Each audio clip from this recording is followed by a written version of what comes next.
부활절 아침을 맞아서 주님의 몸된 교회에 나와 또 부활의 기쁨을 함께 나누시고자 나오신 모든 성도님들을 주님의 이름으로 환영합니다. 오늘 옆 사람과 함께 인사해 보겠습니다. 예수 다시 사셨습니다. 나도 다시 살았습니다. 네.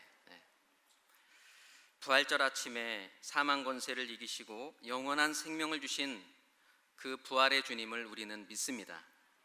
그렇기 때문에 이 부활절 아침에 부활의 주님을 예배하기 위해서 이 시간 이 자리에 함께 나와 있는 줄로 믿습니다.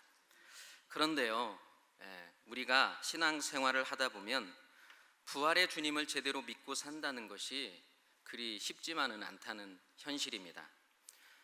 우선 논리적으로 이성적으로 부활이 잘 이해가 되지 않는다는 것이고요. 어떻게 사람이 죽었다가 다시 살 수 있는가, 이런 이성적 생각을 하게 될 때가 많습니다. 사망 권세를 또 이기신 부활의 주님이 그 부활이 나를 위한 것이라면 왜 나는 나의 현실을 돌아볼 때 죽음을 정복하고 또 능력 있는 삶을 살지 못하는가, 이런 현실적인 문제 때문에 쉽게 이 부활의 주님을 받아들이지 못하는, 그래서 믿지 못하는 그런 사람들도 많이 있습니다. 그런데요, 이런 우리의 모습, 우리의 이런 생각, 이런 것들은 우리만의 모습이 아니라는 사실입니다. 오늘 본문의 배경이 되는 그 앞달락인 24장 1절에서 12절에 보니까 막달라 마리아를 비롯한 여인들이 같은 날 새벽에 예수님의 무덤에 갔을 때 천사가 전해준 그 예수님의 부활 소식을 놀라움과 기쁨이 충만해서 다른 제자들에게 한 걸음에 달려가서 증언했는데도 불구하고 그 이야기를 들었던 11 사도와 또 그 이야기를 들었던 함께 있었던 많은 사람들 역시도 받아들이지 못하고 믿지 못하고 있는 모습을 발견합니다. 24장 9절에서 11절은 이렇게 그것을 기록하고 있습니다. 24장 9절 10절을 함께 읽어볼까요? 이 9절부터 시작. 무덤에서 돌아가 이 모든 것을 11 사도와 모든 다른 이에게 고하니 이 여자들은 막달라 마리아와 요한나와 야고보의 모친 마리아라. 또 저희와 함께한 다른 여자들도 이것을 사도들에게 고하니라. 사도들은 저희 말이 허탄한 듯이 배어 믿지 아니하나. 뭐라고 기록합니까? 허탄한 듯이 배어 믿지 아니했다, 이렇게 기록하고 있습니다. 이렇게 지금 기록하고 있는 사람이 누구라고요? 사도들입니다. 사도들. 여러분, 사도들이 누구입니까? 예수님과 3년 동안 동거동락하며 주님께 가르침을 받고 수많은 기적을 눈앞에서 목격했던 그런 사람들입니다. 그럼에도 불구하고 예수님이 부활하셨다는 이 진리를 받아들이지 못하고 있는 이 제자들의 모습, 우리가 어떻게 이해하고 또 바라볼 수 있을까요? 우리가 부활의 능력을 우리 삶 속에서 때로는 불신하고 있는 우리의 모습이 꼭 우리의 모습만은 아니라는 것입니다. 오늘 본문에서도 이 첫 부활절 아침에 자신들에게 찾아오신 부활하신 주님을 알아보지 못하고 갑론을박하고 있는 2명의 제자들도 마찬가지였습니다. 오늘 본문에 나타난 이 2 제자는 누구인가 하면 13절에 보니까 그날에 그들 중 둘이라고 하는 이 말씀, 이렇게 시작되죠. 그날, 그러니까 24장 1절에 기록하고 있는 안식 후 첫날, 그러니까 사흘째 되는 날, 예수님께서 십자가에 못 박히시고 부활하시는 그 새벽, 그날을 얘기하고 있습니다. 그날에 그들 중에 둘이. 그런데 그들 중에 둘이라고 하는 이 말은 9절에서 알 수 있듯이 사도들 외에 함께 있었던 자들 중 둘이라는 것을 알 수 있죠. 여인들이 전해주었던 부활의 증언을 믿지 못하고 지금 이 2 제자가 엠마오로 떠나가고 있는 이 불신앙적인 모습을 이 2 제자의 모습 속에서 찾아볼 수 있다는 것입니다. 사도들은 부활의 소식을 믿지 못했고, 그래서 엠마오로 가는 이 2 제자 역시도 믿지 못하고 있는 그러한 모습을 발견할 수 있습니다. 이 두 제자 중에 한 사람의 이름이 18절에 나오는데요, 글로바라고 하는 이름이 나옵니다. 그리고 또 다른 한 제자의 이름은 누구인지 정확히 밝히고 있지 않습니다. 이들은 예루살렘에서 25리 떨어진, 그러니까 10km 정도 떨어진 엠마오로 가는 길에서 예수님으로 인한 소망과 기대가 무너지자 슬픈 얼굴빛을 띠고 예루살렘에서 일어났던 그 모든 일들을 갑론을박하며 지금 토론하고 있는 그러한 모습이라는 것입니다. 이 엠마오라고 하는 곳은 이들의 고향이었던 것으로 보여집니다. 왜냐? 자신이 모시고 있었던 예수님, 그 예수님이 십자가에서 처형되자 자신들의 성공, 자신들의 정치적 야망이 무산되었기 때문에 이제 다시 고향으로 돌아가서 그곳에서 내가 살아보겠다라고 하는 그 귀향을 선택했던 자들의 발걸음이었다는 것입니다.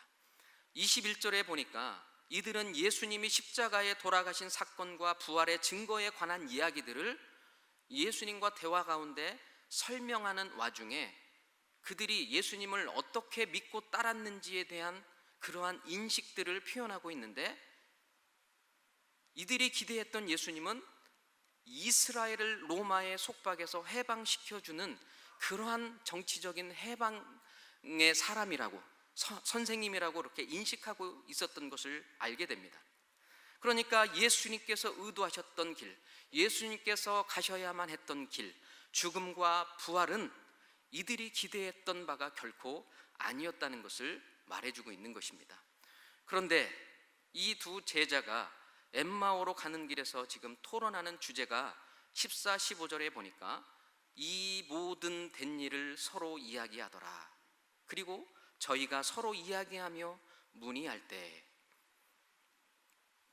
이 모든 된 일, 예루살렘에서 일어났던 모든 일을 말하는 것입니다. 그것을 20절에서 24절까지 밝혀주고 있습니다. 20절에서 24절도 우리 같이 함께 다시 한번 읽어보겠습니다. 20절부터 시작. 우리 대제사장들과 관원들이 사형 판결에 넘겨주어 십자가에 못 박았느니라. 우리는 이 사람이 이스라엘을 구속할 자라고 바랐노라. 이뿐 아니라 이 일이 된 지가 사흘째요. 또한 우리 중에 어떤 여자들이 우리로 놀라게 하였으니 이는 저희가 새벽에 무덤에 갔다가 그의 시체는 보지 못하고 와서 그가 살으셨다 하는 천사들의 나타남을 보았다 함이라. 또 우리와 함께한 자 중에 두어 사람이 무덤에 가 과연 여자들의 말한 바와 같음을 보았으나 예수는 보지 못하였느니라 하거늘. 예루살렘에서 일어났던 이야기들, 그 사건들을 지금 20절부터 이렇게 이 두 제자가 서로 이야기하고 있는 내용이었습니다. 그러니까 예수님의 십자가 처형과 또 죽으심, 그리고 그 부활절 아침에 여인들이 그 무덤에 갔다가 빈 무덤을 보고 시체는 없고 또 예수님께서 살아나셨다라고 하는 천사의 증언을 듣고도 이제 그 여인들이 돌아와서 제자들에게, 사도들에게 다 이야기해 주었는데도 불구하고 믿을 수 없이 서로 어찌 이게 일어날 수 있는 일인가 하면서 자기의 고향인 엠마오로 돌아가고 있는, 그 와중에 이와 같은 일들을 이야기하고 있는 모습이라는 것입니다. 이들은 여인들이나 베드로처럼 사실 여부를 확인해 보려고 하는 그 어떤 행동도 취하지 않았습니다. 그래서 엠마오를 향해 가고 있었습니다. 자기의 이성적 판단, 자기의 경험, 이런 것들을 기준으로 해서 어찌 그런 일들이 일어날 수 있겠는가 하면서 그 전해주었던 증언들을 믿지 못하고 포기하고 고향으로 돌아가고 있는 이들의 발걸음, 그 발걸음, 심지어 예수님이 이들 곁에서 이미 동행해 오셨음에도 불구하고 이 두 제자는 전혀 눈치채지 못하고 알아보지 못하고 있는 모습까지 보여집니다. 15, 16절에 보니까 저희가 서로 이야기하며 문의할 때에 예수께서 가까이 이르러 저희와 동행하시나 저희의 눈이 가리워져서 그인 줄 알아보지 못하거늘. 예수님을 알아보지 못했던 이유, 부활하신 예수님의 모습이 전과는 달랐을 수도 있었기 때문이기도 하지만 더 중요한 것은 오늘 본문에 근거해 보면 이 두 제자의 눈이 가리워져 있었기 때문입니다. 영적으로 지금 자기의 이성이나 자기의 경험이 초월적 예수 그리스도의 그리고 하나님의 이 섭리 가운데 이루어지는 그 언약의 성취를 이해하지 못하고 바라보지 못하는 이 영적 어두움이 이들을 지금 사로잡고 있었던 것입니다. 저희의 눈이 가리워져 그인 줄 알아보지 못하거늘 불신앙이 제자들의 눈을 가렸던 것입니다. 그래서 자신들을 찾아오신 부활의 주님을 앞에 두고도 알아보지 못했던 것입니다. 예수님께서 이제 이 두 제자의 대화를 들으며 걸으셨는데 이런 것을 종합해 볼 때 꽤 오랜 시간 이들과 동행했던 것으로 보입니다. 여러분, 불신앙적인 이 제자들과 함께 예수님께서 동행해 주고 있는 이 모습, 여러분, 우리 인생도 이와 같습니다. 소망을 잃고 귀향길에 올랐던 이 두 제자와 동행하고 계셨던 주님과 같이 우리의 마음이 혼란스럽고 갈피를 잡지 못할 때에도 주님은 이미 우리와 동행하고 계신다는 사실입니다. 그렇기 때문에 내가 버림받고 삶에 소망 없는 것처럼 보여진다 할지라도 우리는 너무 성급하게 판단하거나 절망하지 마실 수 있기를 바랍니다. 우리와 이미 동행하시는 주님, 그분을 바라보실 수 있기를 바랍니다. 하나님은 우리의 기준과 다르기 때문에 눈이 어두워 보지 못하는 이들을 결국 보게 만드실 것입니다. 부활의 주님을 알아보지 못하는 이들에게 이제 예수님은 말씀을 걸어오시면서 한 걸음 한 걸음 더 가까이 이들에게 다가가시는 것을 볼 수 있습니다. 17절, 18절을 함께 우리 보겠습니다. 17절을 보면 예수께서 이르시되 너희가 길 가면서 서로 주고받고 하는 이야기가 무엇이냐 하시니 두 사람이 슬픈 빛을 띠고 머물러 서더라. 그 한 사람인 글로바라 하는 자가 대답하여 가로되 당신이 예루살렘에 우고하면서 된 일을 홀로 알지 못하느뇨. 예수님께서 너희가 주고받는 이야기가 무엇이냐 이렇게 물었더니 글로바가 얘기합니다. 예루살렘에 우고하면서 거기서 된 일을 당신 혼자만 지금 모르고 있는 것입니까? 왜 당신만 지금 이 사실을 모르고 있느냐 이렇게 지금 말하고 있는 거예요.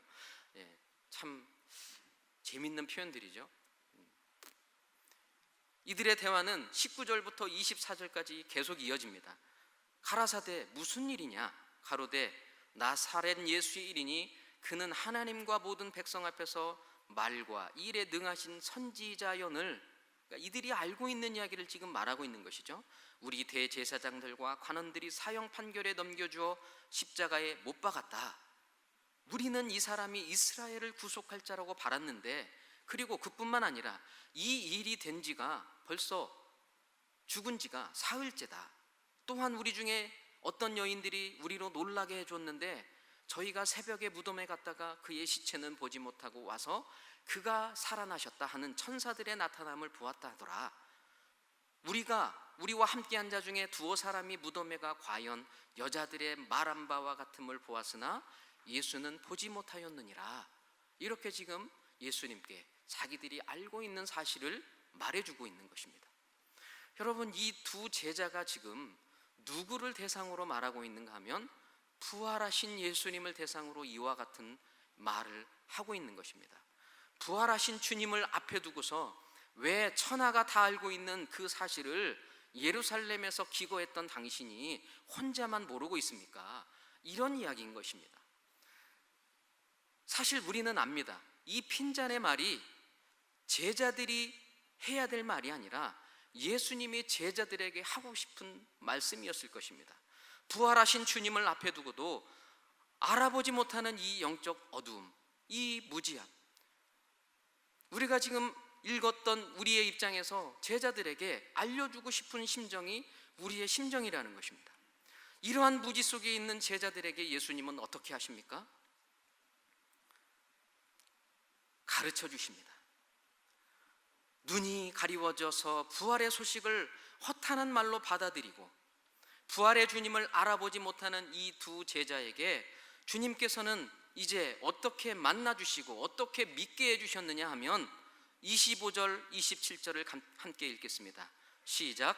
가라사대 미련하고 선지자들의 말한 모든 것을 마음에 더디 믿는 자들이여, 그리스도가 이런 고난을 받고 자기의 영광에 들어가야 할 것이 아니냐 하시고, 이에 모세와 및 모든 선지자의 글로 시작하여 모든 성경에 쓴 바 자기에 관한 것을 자세히 설명하시니라. 두 제자에게 주님은 선지자들이 말한 모든 것, 그리고 27절에 모세와 모든 선지자의 글로 시작하여 성경에 그리스도에 관한 모든 것을 자세하게 설명해 주었다, 이렇게 말하고 있습니다. 성경, 구약 성경이죠. 창세기로부터 말라기까지 구약 성경에 기록되어 있는 그 말씀, 무엇을 설명해 주었을까요? 그리스도에 관한 모든 것. 누굽니까? 바로 자기 자신에 대해서 지금 성경을 이 부활절 아침에 성경 공부를 하고 있는, 이름하여 예수님이 인도하시는 자기 자신에 대한 원저자가 인도하시는 성경 공부가 지금 이루어지고 있는 그러한 말씀인 것입니다. 눈이 가리워져서 알아보지 못했고 믿지 못했던 이 두 제자가 이 성경 공부를 통해서 이제 가리워졌던 그 눈이 열려지기를 시작했고, 그래서 주님을 알아보기를 시작했으며 비로소 부활의 주님을 믿게 되는 그러한 역사가, 그러한 기적이 지금 나타나고 있는 것입니다.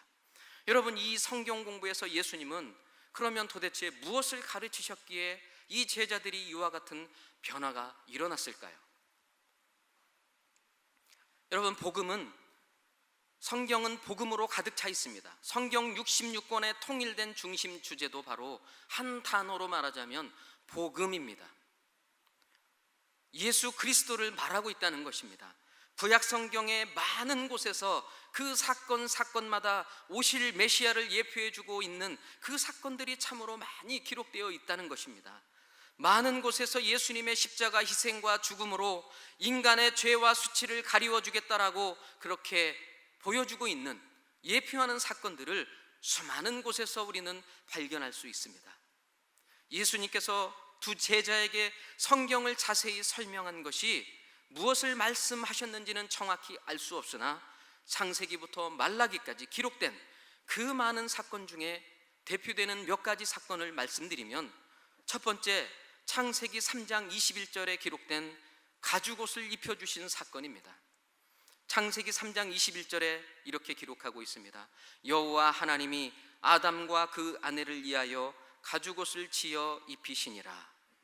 여러분, 아담과 하와가 하나님께서 금지 명령을 내려주신 그 선악과를 먹지 말라는 그 명령을 어기고 나서 이들에게 찾아온 변화가 무엇입니까? 자기의 눈이 밝아져서 자기의 벗은 것을 보게 되고 수치를 느끼게 되며, 그래서 무화과 잎으로 자기의 이 수치를 가리고, 그리고 그 모습을 하나님께서 찾아오셨고 아담을 부르셨을 때 이들의 행동은 나무 사이로 뒤로 숨는 모습을 보게 됩니다. 범죄 이전에는 그토록 하나님과 친밀한 영적인 교제가 이루어지고 하나님으로부터 오는 그 가르침, 그 은혜, 그 영적 만족감을 누렸던 이들이 지금 범죄했을 때로부터 시작하여 하나님이 찾아오시는에도 불구하고 뒤로 숨고 있는 이 범죄한 인간의 모습, 그 수치를 자기들이 가려보겠다고 나무잎으로 자기의 수치들을 가리고 있었다는 거예요. 여러분, 나뭇잎이 자기의 수치를 영원히 가리워줄 수 있겠습니까?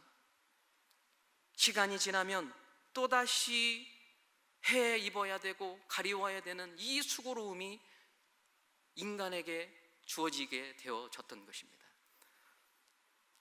범죄한 이 죄인의 모습을 우리는 끊임없이 오늘날에도 가리워 보려고 노력합니다. 그래서 나의 의를 쌓으려고 하기도 하고 좀 괜찮아 보이게 화장도 하고 싶어 하기도 하고 좋은 옷을 입어보기도 하고, 그러나 여러분, 겉으로는 좋아 보일지는 모르겠으나 우리의 중심에는, 우리의 이 수치스러움은 온전하게 가리워질 수 없고 해결할 수 없다는 사실입니다. 이와 같은 죄의 운명에 처해 있는 인간에게 하나님은 이제 찾아오셔서 첫 번째로 보여주셨던 행동의 모습이 무엇이었는가 하면 이 가죽옷을 지어 입혀 주신 것입니다. 여러분, 가죽옷을 지어 입혀 주셨다라고 하는 이 사건의 의미, 첫 번째 피 흘림이 있었다는 것입니다. 그 피 흘림을 통하여서 이제 그 나무잎을 벗어버리고 하나님께서 지어 입혀주신 이 가죽옷을 그 인간에게 내가 대신 너희의 죄악을 가리워 주겠노라, 이것이 하나님의 범죄한 인간들에게 처방시켜 주신 하나님의 섭리인 것입니다. 우리는 해결할 수 없습니다. 우리의 죄악을 해결할 수 없습니다. 하나님께서 제시해 주신 방법으로만야만 우리의 죄를 해결받을 수 있다라고 하는 사실입니다. 이것이 바로 예수 그리스도의 대속적 희생을 의미하는 첫 번째 사건의 의미인 것입니다. 죄의 수치를 가리워 주겠다, 하나님의 사랑이 느껴지지 않습니까? 두 번째, 우리가 너무나 잘 아는 이삭을 번제로 드리는 사건을 통해서도 죄로 인해 죽을 수밖에 없는 그 인간의 표상인 이삭, 그러나 하나님께서는 이미 순양을 준비해 주셨습니다. 이것이 여호와 이레, 예수 그리스도의 대속적 죽음을 하나님께서 준비하실 것이라고 예표해 주고 있는 사건인 것입니다. 또 한 가지 의미는 아비가 아들을 죽여야 하는 그 심정을 보여주는 사건이기도 합니다. 어떻게 아비가 육신의 아들을 죽일 수 있겠는가? 하나님께서 아브라함에게 멈추라고 말합니다. 육신의 아비는 죽이지 않지만, 그러나 하나님은 독생자 예수 그리스도를 십자가 길을 끝까지 걷게 하셨습니다. 예수님께서 할 수만 있거든 이 잔을 옮겨달라고 그렇게 간절히 기도했음에도 하나님은 예수 그리스도의 이 땅에서 오신 그 사명을 이루시기 위해서 그 구속의 길을 가게 하셨던 것입니다. 이것이 창세 전부터 계획하셨던 하나님의 섭리요, 하나님의 계획이었기 때문에 그것을 변치 않고 수정하지 아니하시고 바꾸지 아니하시고 주님께 그 사명을 맡겨 주셨던 것입니다. 이스라엘 백성이 출애굽 때 내리신 그 10번째 재앙인 문설주에 어린 양의 피를 바르라고 했던 것도 장자가 죽는 재앙이 지나가겠다, 그 어린 양의 피를 보고 이 재앙이, 죽음의 재앙이 넘어가겠다, 미치지 못하게 하겠다라고 하는 이 사건 역시 예수님의 화목제물이 되어주신다는 것을 말하기 위해서 이루어 놓았던 그러한 사건인 것입니다. 이 화목제물이 시작되어서 이제 출애굽 이후에 구약성경에서 그렇게 많은 제사제도가 나오는 것입니다. 번제, 속죄제, 속건제, 소제, 화목제. 구약의 사람들은 자신의 죄를 사함받기 위해서 이제 어떻게 해야 되느냐, 성막으로 짐승을 데리고 제물을 드리기 위해서 수많은 사람들이 1년에 한 번씩 올라갑니다. 각자의 짐승, 내가 죽어야 되는데 짐승이 대신 죽어야 된다는 것을 알고 화목제물로 바치는 것입니다. 그 성막 안에는 피냄새가 진동하고 그 성막 안에는 그 많은 짐승들은 이제 죽음을 직감하고 이제 제사장들에 의해서 참 칼로 각을 뜨고 피가 온 뜰에 흘러내리며 불에 태워지기를 시작하며 그 짐승들은 사라져갑니다. 사람들은 그 충격적인 장면들을 보며 죽어가는 짐승들을 보고 깨닫고 스스로 자각하게 되는 것이죠. 아, 죄를 범하면 죽는 것이구나. 용서받기 위해서는 나 대신 누군가 죽어야 되는구나. 희생제물이 필요하구나. 너희가 먹는 날에는 정녕 죽게 된다라고 하는 그 준엄하신 말씀이 변함없이 범죄한 인간에게 계속해서 이루어지고, 또 하나님께서 그 죄에 대한 처방으로 해결해 주시겠다, 희생제물로 드려지겠다라고 하는 이 대안으로서의 방법도 계속해서 이어져 가고 있는 것을 보게 됩니다. 여러분, 짐승이 죽어가는 모습을 보신 적 있으십니까? 다른 나라는 모르겠지만 우리나라는 얼마 전에도 그런 걸 보았죠. 구제역, 또 조류독감, 이런 것들로 지난 연말에 보니까 이 새와 오리 뭐 이런 거 합쳐서 3천만 마리, 뭐 거기까지는 들었는데 3천만 마리를 폐사시키고 살처분하고 그랬다는 것을 듣게 되고, 또 뉴스 가운데 장면으로 그 살아있는 짐승들을 땅을 파가지고 다 메모라는 것을 보게 됩니다. 충격적이죠. 우리는 뉴스만 보더라도 뭐 그거 다 보여주지 않고 잠깐 보여줘서, 그럼에도 불구하고 살아있는 것, 이 짐승들이 살겠다고 바둥바둥 거리는데, 그 현장에서 그 작업을 하는 사람들은 훗날 시간이 지나서 그 장면들이 잊혀지지 않는다는 거예요. 그런 걸 이제 외상후 스트레스라고 하는데, 충격적인 그 장면들이 생각이 난다는 겁니다. 그 모습들, 살겠다고 바둥바둥 거리는데 거기에다가 파묻어버리는 그런 모습들을 보면서 충격을 받는 것이죠. 같은 이유로도 생각을 해보면 성막 안에서 이루어졌던 그 번제로 드려졌던 그 짐승을 바라보는 인간의 모습들, 어땠을까, 이런 생각을 해보게 됩니다. 아마 큰 차이 없을 거라고 봅니다. 그 흐르는 피들, 이런 것들을 보면서 하나님의 준엄하신 말씀이 이들에게는 각인되는 것입니다. 죄를 범하면 죽는구나. 그러면 이 죄를 어떻게 할 것인가? 누군가 내 대신 나의 죄를 대속할 희생제물이 필요하구나 라고 하는 것을 끊임없이 깨닫게 되는 것입니다. 그래서 내가 살아나는구나. 하나님께서는요, 그의 자녀들에게 처음부터 동물의 희생제사를 통해서 죄의 심각성과 그 형벌의 중엄함과, 그리고 오직 대속적 죽음이라는 그 은혜에 의해서만 죄사함을 받고 하나님께 나아갈 수 있다는 것을 끊임없이 알려주시고자 했던 것입니다. 오늘 본문에서 이 부활절 아침에 불신앙으로 고향으로 돌아가고 있는 이 두 제자에게 주님께서 성경 공부를 통하여서 가르쳐 주셨던 그 내용, 그리스도에 대하여 기록된 말씀을 자세하게 설명해 주셨다. 구약에서 오실 메시아이신 자신을 예표해 주었던 그 많은 사건들 가운데 하나였을 것입니다. 그래서 이 두 제자는 비로소 눈이 밝아지고 주님을 알아보기를 시작했습니다. 31절 32절을 보겠습니다. 저희 눈이 밝아져 그인 줄 알아보더니 예수는 저희에게 보이지 아니하시는지라. 저희가 서로 말하되 길에서 우리에게 말씀하시고 우리에게 성경을 풀어주실 때에 우리 속에서 마음이 뜨겁지 아니하더냐. 성경 공부의 효과가 나타난 것입니다. 예수님이 성경을 풀어 설명해 주실 때 우리의 죄를 대속하시고 십자가에 달려 죽으시고 사흘 만에 사망 권세를 깨고 부활하셨다고 설명해 주셨을 때 이들의 마음이 비로소 뜨거워지고 성령의 감동으로 충만해지기를 시작했다라고 하는 것입니다. 그래서 이들은 방향을 돌이켜 다시 예루살렘으로 가서 증인의 삶을 살아가게 되었던 것입니다.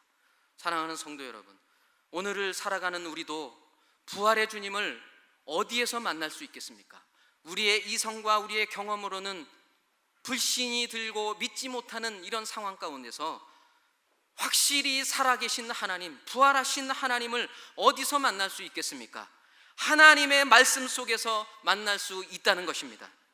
하나님께서 언약을 완성하기 위하여 주님이 십자가에 달려 죽고 부활하실 것이라는 그 많은 선지자들의 예언과 성경의 기록을 통해서 그 언약이 성취되었다는 것을 믿게 될 때 우리는 그 믿음 안에서 비로소 부활의 주님을 만날 수 있을 것입니다. 이 자리에 계신 사랑하신 모든 성도님들, 오늘 이 부활절 아침에 주님의 말씀을 통해서 부활의 주님을 만나시기를 축복합니다. 부활의 주님을 만나셔서 눈이 밝아지시기를 바랍니다. 마음이 뜨거워지시기를 바랍니다. 그래서 엠마오로 가는 길에서 돌이켜 세상으로 나아가서 부활의 주님을 전하는 증인의 삶을 살아가시는 우리가 다 되시기를 주님의 이름으로 축복합니다.